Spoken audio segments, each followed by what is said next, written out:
Selamat mendengarkan novel Dewa Perang Kunlun Nathan Clark. Bab 1937. Siapa dia sebenarnya? Raja Judi dan putra-putranya memaksakan diri untuk tersenyum. Senyumnya canggung. Jika benar-benar membutuhkan pemimpin misterius Kyogo bertindak, maka keluarga Raja Judi akan menjadi lelucon. Penguasa Tanjung Emas yang bermartabat keluarga Raja Judi tidak bisa menghadapi seorang pemuda. Sangat memalukan jika tersebar. Mereka tidak dapat berbaur di Tanjung Emas lagi. Kalian maju. Raja Judi menunjuk ke 8 orang yang berdiri di belakangnya. Ke-8 orang ini terdiri dari orang Neslandia, orang Barat, dan orang Pulau Leste. Mereka memiliki kekuatan yang bengis. 8 dewa pelindung keluarga Raja Judi. Ini kartu truf mereka yang sebenarnya. Raja Judi tidak ingin terus kehilangan muka. Jadi dia mengirim yang terkuat untuk langsung menangani Nathan Clark. Siap. Ke-8 dewa pelindung mengeluarkan serangan yang mengejutkan. Mampu memaksa keluarga Raja Judi untuk menggunakan 8 dewa pelindung. Cukup untuk dapat dibanggakan oleh bocah ini. Pemimpin misterius Kyogo berkata sambil tertawa. Segera, Nathan Clark bertarung melawan 8 dewa pelindung. 8 dewa pelindung terdiri dari master bela diri, manusia kekuatan super dan samurai Pulau Leste. Kerja sama satu sama lain puluhan kali lebih kuat daripada ikan dan udang busuk sebelumnya. Tapi bagi Nathan Clark, mereka tetap seekor semut. Meski 8 orang itu kuat, tapi setelah bekerja sama masih tidak bisa mencapai level dewa pembunuh sederhana. Bagaimana bisa melawannya? Tidak kuat, tidak cepat, tidak cukup, tidak cukup, tidak cukup. Tingkatkan kecepatan. Tambahkan kekuatan. Saat bertarung dengan 8 dewa pelindung, Nathan Clark malah sedang membimbing mereka. Dia tampak santai. Sambil menghadang serangan 8 orang, dia masih memiliki suasana hati untuk melakukan hal lain. Ini secara serius memprovokasi 8 dewa pelindung dan keluarga Raja Judi. Kamu cari mati. 8 dewa pelindung bersama menyerang Nathan Clark membabi buta. Baru sebentar. Tapi sudah waktunya untuk mengakhiri. Setelah kata-kata Nathan Clark keluar, kekuatan yang tak tertandingi muncul dari tubuhnya. VTTT. 8 dewa pelindung terhempas satu persatu. Sulit dipercaya. Raut wajah semua orang sontak berubah drastis.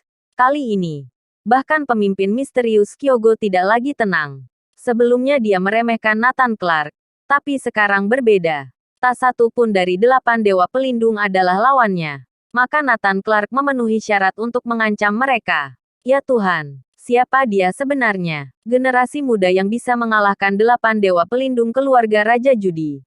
Mereka akan masuk peringkat 3 besar peringkat bumi. Bukan.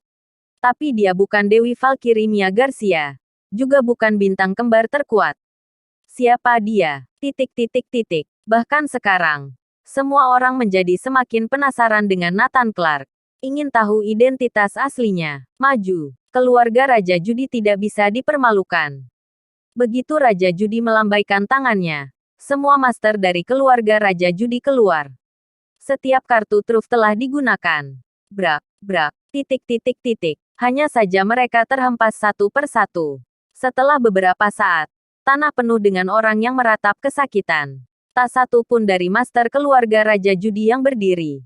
Kekuatan Nathan Clark seorang diri menghancurkan keluarga Raja Judi. Semua anggota keluarga Raja Judi terkejut. Awalnya mereka mengira ini adalah sebuah lelucon. Mereka menontonnya sebagai acara komedi. Siapa yang tahu bahwa Nathan Clark benar-benar meratakan seluruh keluarga Raja Judi seorang diri. Sekarang kartu truf yang harus digunakan keluarga Raja Judi telah digunakan. Semua master telah dikerahkan. Tapi tidak berhasil. Nathan Clark tidak bisa ditekan sama sekali. Dia. Kenzo Warren sudah gemetar saat berbicara. Dia berkeringat dingin. Jika sebelumnya Nathan Clark masih berada di kapal dan dia benar-benar mencari masalah dengannya, mungkinkah dia sekarang telah bersama Raja Neraka? Beruntung sekali. Mata indah Jenny Storm dan Peggy Ray tidak pernah lepas dari tubuh Nathan Clark. Tidak terbayangkan bahwa orang biasa ini memiliki kemampuan seperti ini. Beruntung Jenny Storm tidak mengusirnya dari kapal. Jika mereka melakukannya, entah mereka masih hidup atau tidak akan menjadi masalah. Suasana membeku. Saat ini, Gimson dari perusahaan Kalapani melangkah maju. Aku Gimson dari perusahaan Kalapani. Aku akan melindungi keluarga Storm. Cepat berlutut dan minta maaf. Aku akan mengampunimu. Bab 1938. Khusus mengobati segala jenis arogansi. Gimson berkata dengan enteng. Baik dia maupun anak buahnya percaya bahwa selama pihak lawan mendengar identitasnya, mereka akan segera berlutut dan meminta maaf. Selama ini, cara Gimson menyelesaikan masalah dan konflik sangat sederhana. Hanya dengan mengatakan namanya, lalu maju dan menamparkan lawan beberapa kali, masalah akan terpecahkan. Selama bertahun-tahun, tidak peduli siapa lawannya, Gimson telah menggunakan metode ini untuk menyelesaikan masalah. Tidak pernah gagal. Lagi pula, siapa yang mampu menyinggung perusahaan Kalapani dan laboratorium para dewa di belakangnya? Siapa yang tidak memberi mereka wajah? Sekarang, Gimson melakukan hal yang sama. Menggunakan cara ini untuk menyelesaikan krisis keluarga Raja Judi. Dia sudah membayangkan Nathan Clark berlutut di depannya, membiarkannya menamparkan wajahnya. Memikirkan hal ini, Gimson hampir tertawa terbahak-bahak. Saat Gimson mengeluarkan suara, Nathan Clark tertegun. Perusahaan Kalapani, ada hubungannya dengan Richard. Nathan Clark tidak menyangka akan bertemu dengan orang-orang Richard di sini. Secara tidak langsung, dia adalah musuh. Yang disebut dua musuh bebuyutan saling bertemu. Bocah ini telah menabrakkan diri sendiri ke moncong senjata. Melihat Nathan Clark tertegun, Gimson dan anak buahnya tertawa. Ternyata berhasil. Begitu dia mengungkapkan identitasnya, bahkan Nathan Clark pun takut. Keluarga Raja Judi menunjukkan ekspresi gembira. Terutama Raja Judi, Jason Storm dan lainnya menunjukkan kegirangan. Puas. Sangat puas dengan pernikahan ini. Lihatlah kekuatan menantu ini. Hanya dengan satu kalimat membuat Nathan Clark terpana. Keluarga Raja Judi sudah membayangkan masa depan yang cerah. Pernikahan dengan perusahaan Kalapani adalah pilihan tepat. Gimson berdiri di bawah perlindungan para pengawal. Dia berjalan menuju Nathan Clark selangkah demi selangkah. Bocah, berlutut dan akui kesalahanmu. Aku akan mengampuni hidupmu. Masalah ini aku anggap berakhir. Gimson mencibir. Segera, Gimson berjalan ke arah Nathan Clark. Apa pernah kamu mendengar perusahaan Kalapani? Pernah. Kamu tahu laboratorium para dewa? Bukan. Aku tahu. Senyum di sudut mulut Gimson semakin tebal. Karena kamu tahu semuanya. Maka berlutut dan minta maaf. Aku adalah eksistensi yang tidak bisa kamu usik. Keluarga Storm bukanlah orang yang bisa kamu singgung. Tapi setelah dia mengatakan ini, Nathan Clark hanya menatapnya. Apa yang kamu tunggu? Bocah. Cepat berlutut dan minta maaf. Gimson mengulurkan tangan untuk mendorong Nathan Clark. Plak. Tanpa diduga, Nathan Clark membuka tangannya dan menamparkan wajahnya dengan keras.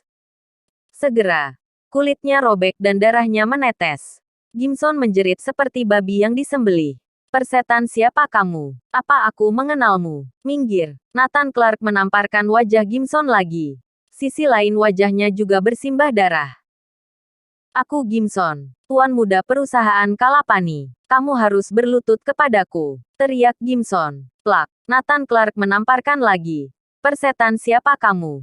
Mengapa aku harus berlutut padamu? Karena aku orang yang tidak mampu kamu usik. Aku adalah Kalapani. Plak. Sebelum Gimson selesai berbicara, dia ditampar lagi dengan keras. Aku adalah. Plak. Tamparan lain. Plak. Gimson terisak namun tetap menerima tamparan. Wajahnya bengkak seperti kepala babi. Wajahnya bersimbah darah. Bahkan ayah dan ibunya tidak bisa mengenalinya lagi. Gimson menangis karena dipukuli. Air mata sebesar biji kacang mengalir dengan memalukan. Plak. Nathan Clark menamparkan kembali. Coba bersuara lagi. Bruk. Gimson jatuh berlutut dengan bunyi keras. Jangan pukul lagi. Aku menyerah. Aku tidak akan bicara lagi. Gimson bersujud dan memohon ampun. Jika dia terus arogan, dia benar-benar akan dipukuli sampai mati oleh Nathan Clark. Selama proses ini, semua orang terpana dan terkejut. Tidak bereaksi sama sekali. Gimson sangat menderita. Apa yang sedang kamu lakukan? Cepat lepaskan Tuan Muda. Para master dari perusahaan Kalapani menatap Nathan Clark dan meraung.